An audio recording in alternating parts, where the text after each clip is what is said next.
Gate সময় মতো না খোলায় ক্ষোভ ধর্মনগরে পথ অবরোধে ছাত্রছাত্রী ও অভিভাবকরা।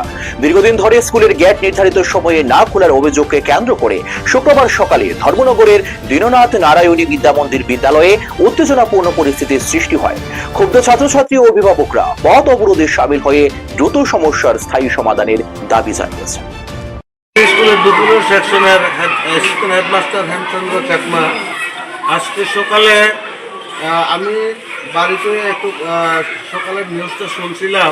তারপরে আমাদের একজন কলিগ শ্রী রমেন্দ্র দাস উনি আমাকে ফোন করে জানিয়ে দিয়েছেন আমাদের সকালের স্কুলের ছাত্রছাত্রীরা রোড ব্লক করছেন। তার কারণটা হচ্ছে আমাদের যে সুইপার এবং যে গার্ড নাইট গার্ড তারা ঠিক মতো সময়ে গেটে স্কুলের দরজা খুলেন না।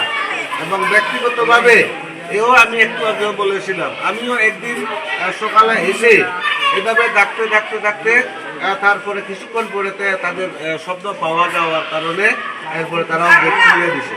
তবে এই ব্যাপারটা আমরা আগে থেকেই অবগত ছিলাম। এবং সকালের যে পরিস্থিতি ছিল আপনারা হয়তো বা অবগত নেই।